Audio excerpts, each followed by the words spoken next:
Last time on The Pursuit. We lost by one vote. The Supreme Court held that the mere possibility of economic development, the mere possibility of more jobs and more taxes from a private development project was enough to call the takings for public use.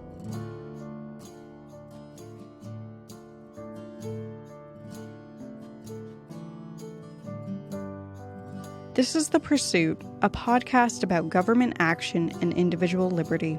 I'm Tess Terrible.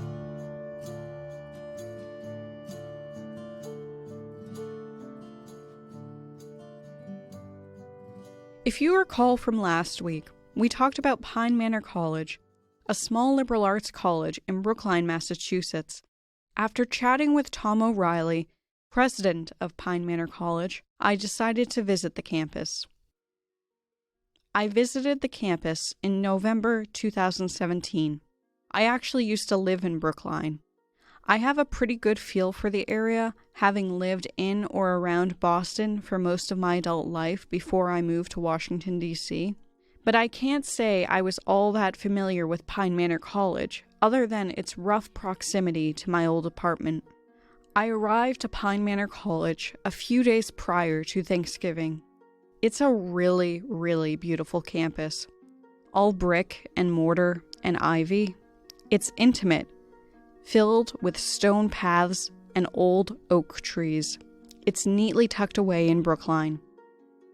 I met with Tom O'Reilly. He updated me on the progress of their case. We discussed a recent town hall meeting that he attended. The town voted for a partial step. Perhaps some have called it a compromise. Initially, the target was Pine Manor College from an eminent domain standpoint. The college made a case during the waiting time between the announcement of it being included as a site and the actual town meeting that we should not be a site. And in that public discourse, we were able to help open the town's eyes as to what other options might equally make sense for what they wanted to do. One is the Pierce School. The Pierce School is an existing 1970s building that the parents are calling substandard and which they know needs to be renovated regardless. And what they've proposed is, rather than coming up with a one-site solution, that they expand and place the existing building. For them, that does two things. One, it gives them a renewed building that is worthy of their students. And secondly, it creates expanded space to absorb most of, if not all, of the additional need. And so they voted on a compromise proposal or motion that called for them to include Pine Manor College in their considerations, but also to include two other sites as well as other sites they deem necessary. So what that means is between now and May, when the regular town meeting is scheduled, they will appoint a study commission to look at feasibility of various sites, with the goal of coming up with one that is both feasible and likely to be adopted by the community. The town is very divided, and I think that one of the things that became clear is that there was no consensus around the Pine Manor College site. When I spoke, I think that folks thought we're not sure what they would get. And what I decided to do was speak to values. The town has a history of really articulating its values. Commitment to education, commitment to open space, commitment to equity, commitment to a healthy number of values that they put foremost in what they want to be doing. What I pointed out in my conversation was that the town really wasn't focused on its values. It wasn't adhering to its values in selecting the Pine Manor College site. And I think that took people a step back and helped them to reframe what we were talking about. The town has been very specific about education being its number one goal. They call it our brand. The brand of Brookline is education. And yet in their proposal to consider taking Pine Manor College, they're pitting two important educational missions against each other. Pine Manor College serves 85% students of color, 84% first generation, first in their families to attend college, 80% low income, 50% multilingual. Traditionally a very underrepresented population in higher ed, traditionally a very challenged population in terms of graduation rates. And so here we have a college that's being very successful in serving these young folks, and yet in the only proposal that the town has that pits two important educational missions against each other, one is put at risk.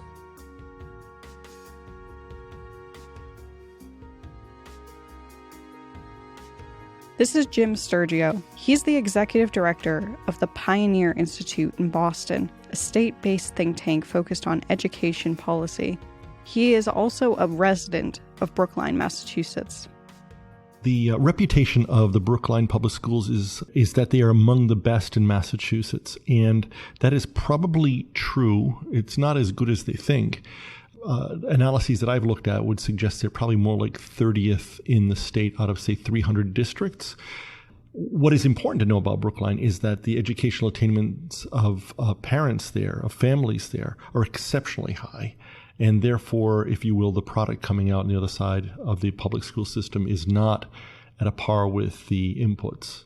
The Brookline public school system has now for about 4 years been trying to figure out where to put a school. And this tells you everything about a monolithic, monopolistic entity.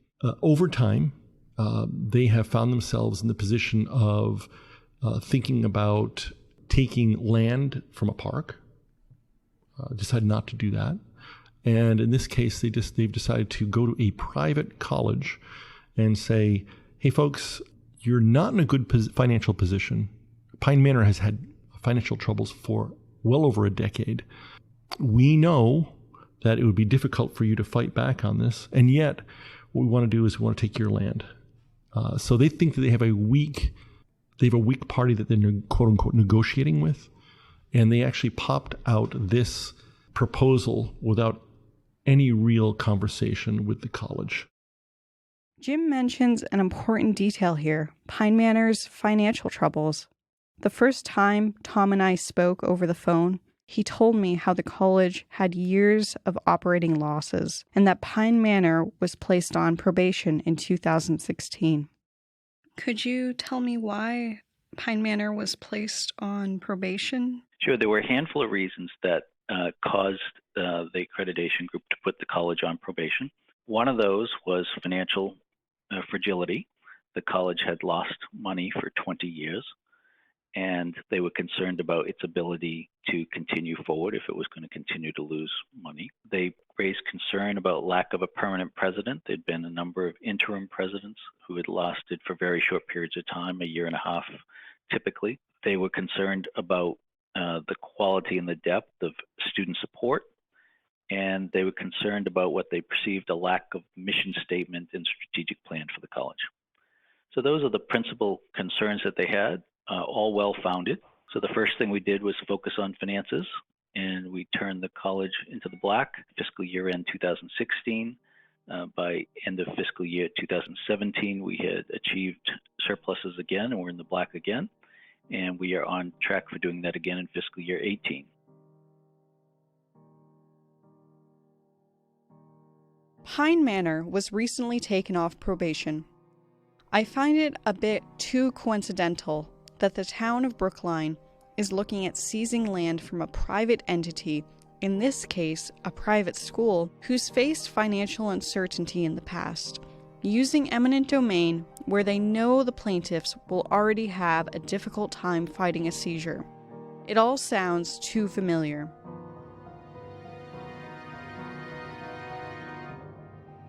Kelo versus New London was a case decided by the Supreme Court in 2005.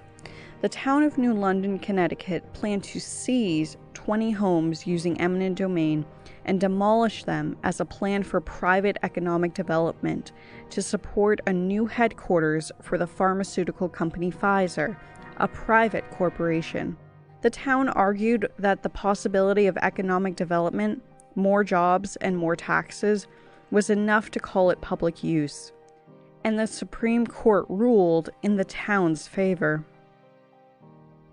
That was a pretty astonishing decision given the constitutional history I mean, not only is it not at all a public use to build private condominiums and private office buildings to support a big private project nearby, but the court didn't even care that they weren't going to build that stuff at all, which we had introduced the evidence at trial that none of it was ever going to happen.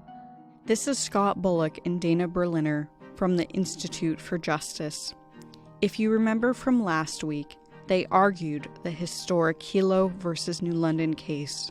And the New London Development Corporation said, we can imagine a world in which someone would build some stuff here and it would be nice and produce jobs and taxes.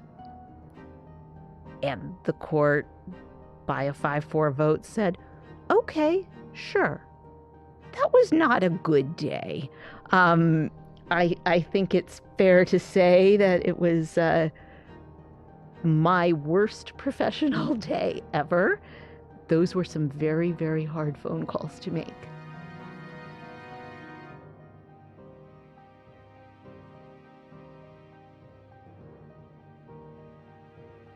This was a hard blow for everyone involved, but it was hardest for that woman in the little pink house. Suzette Kelo and I met shortly before Christmas 2017. We met in a small restaurant in New London, Connecticut, which is why you might hear a bit of holiday music in the background. We talked about her case, her life, and the home she fought so hard for. Well, what can I tell you about New London?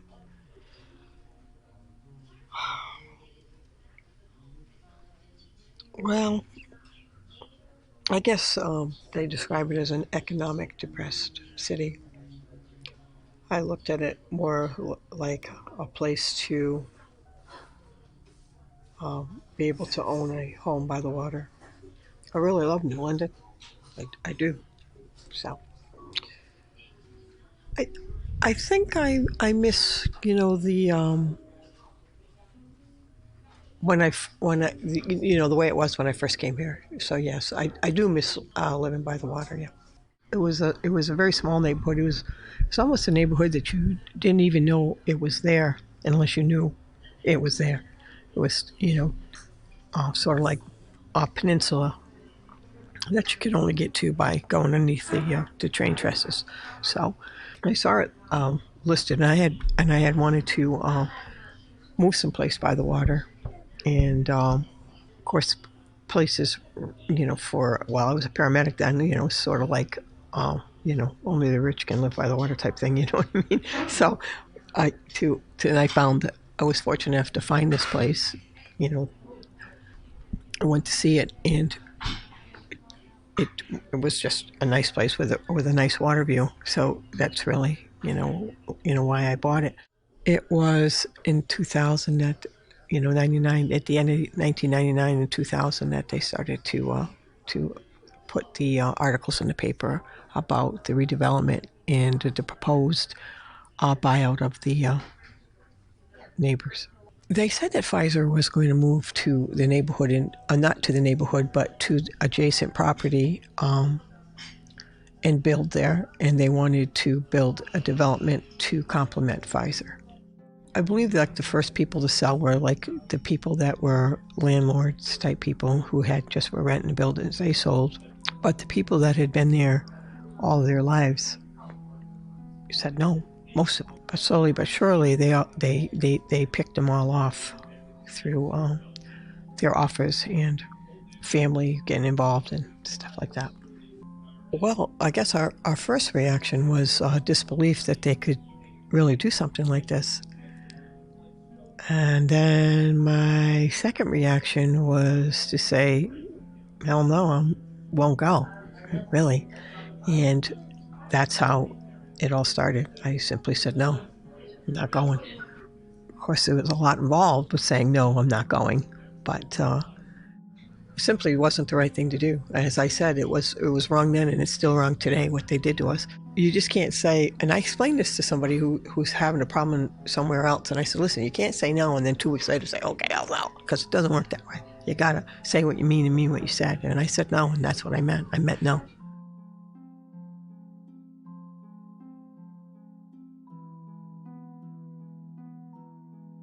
You can't take mom and pop coffee shop by eminent domain and give it to Dunkin' Donuts.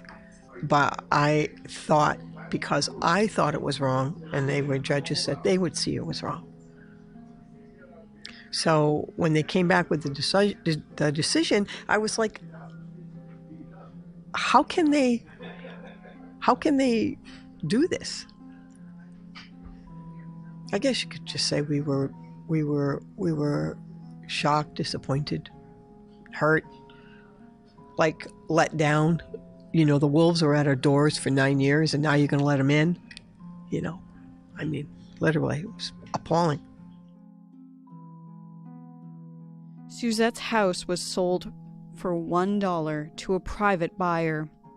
The house was relocated to another area of New London, but Suzette no longer lives in the home. She currently lives with her husband in another small town in Connecticut. So we worked out an agreement with the city so that Suzette's home would be preserved and moved. It was rebuilt about a mile away from where it originally stood. The person who believed in what the property owners were doing owns the home, lives in it. It has a great historical marker out in front of it, including a big post that says "Not for Sale" in front of it. It's called the Kelo House. People can go visit it. It's still painted pink, and it's a real monument to the fight that all the homeowners waged there. The other homes were, the folks had to move out, and they were bulldozed. And the Fort Trumbull neighborhood now, it's been 12 years since the Supreme Court decision. The project has been a total and complete fiasco. I should mention something about the Fort Trumbull area. After this case, Pfizer left. There is nothing here. It's an empty lot. The neighborhood's been cleared now for over 10 years. There's been nothing built there. The project never happened, and so New London spent, and the state of Connecticut spent, over $80 million in public money, and threw these people out of their homes, violated the Constitution, and they have absolutely nothing to show for it. And Pfizer moved out. As soon as its tax breaks were done, it got a period of tax breaks that were substantial. As soon as those were over, it left New London. Not only did they not build anything on the area that had been condemned to complement the Pfizer facility, but they don't even have the Pfizer facility anymore. Yeah, and it shows what happens when these projects take place. It's not only just eminent domain, it's typically massive amounts of corporate welfare that are used as well. And then cities and taxpayers end up holding the bag for these terrible decisions that are made by city officials. But it is just a barren, weed-filled area. Not one single thing was built on land that was taken by eminent domain. Nothing. Not even a shed. Some feral cats have set up home there.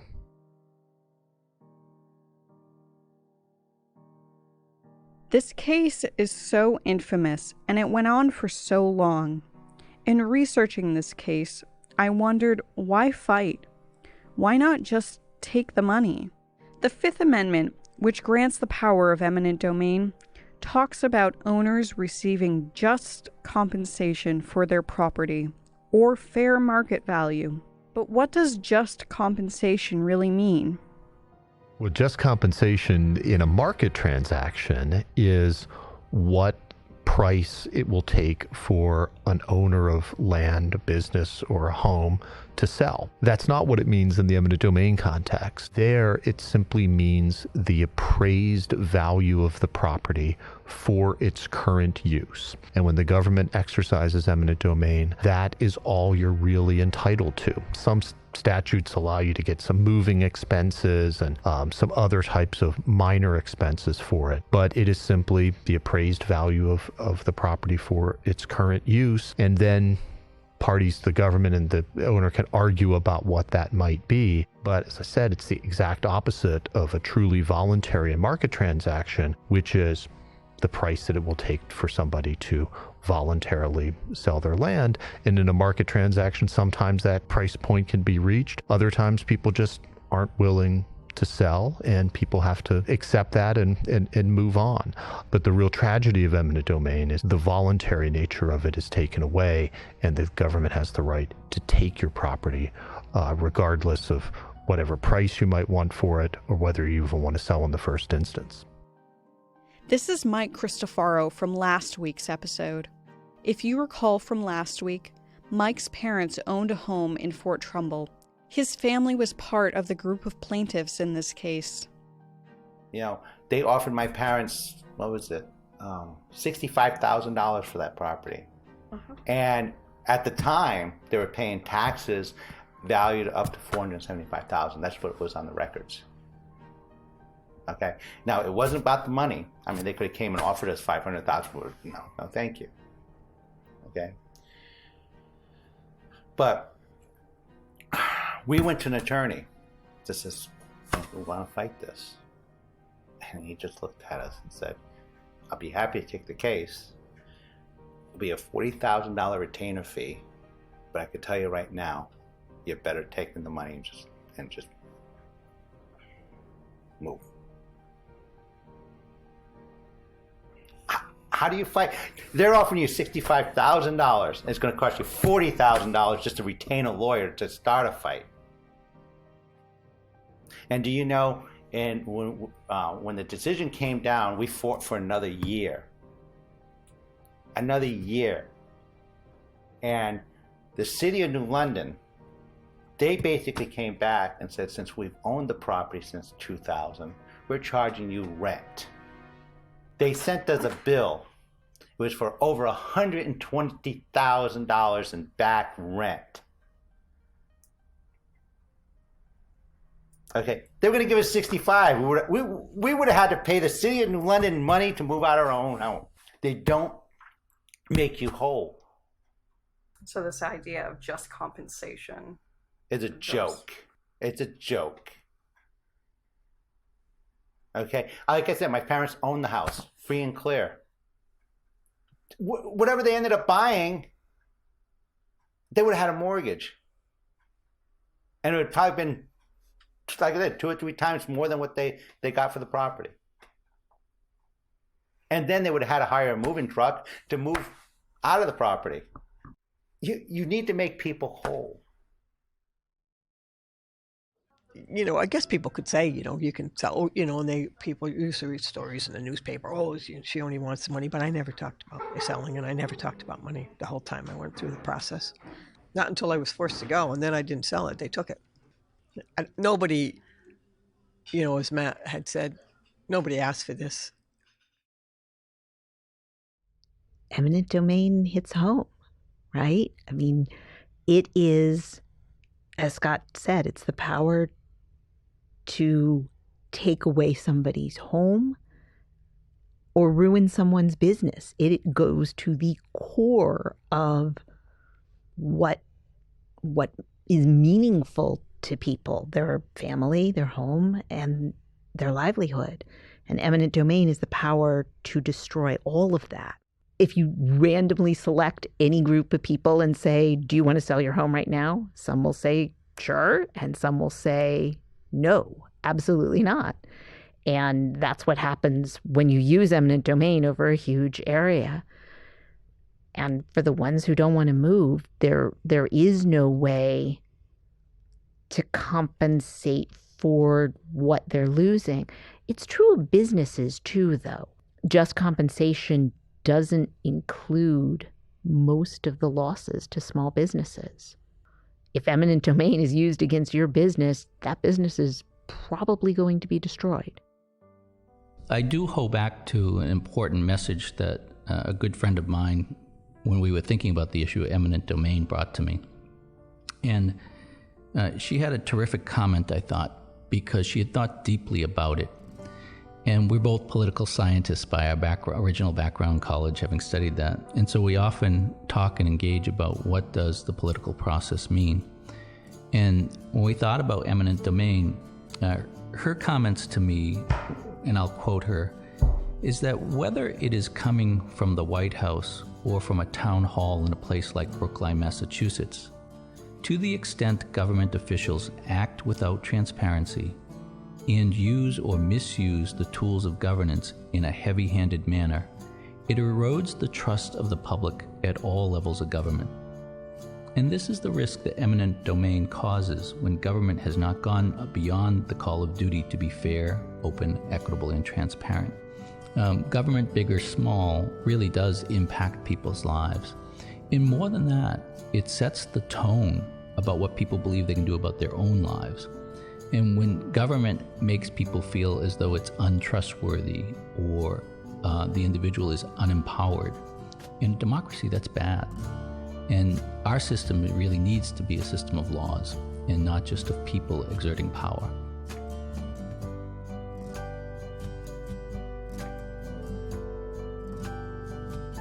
There are some things that are just not for sale.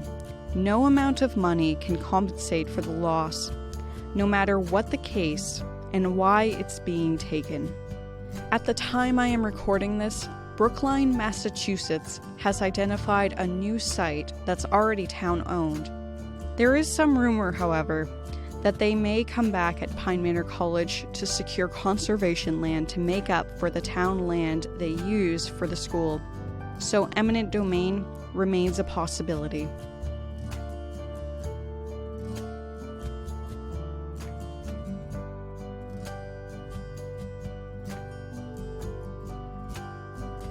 The Pursuit is produced and hosted by me, Tess Terrible. It is a project of the Cato Institute and Libertarianism.org.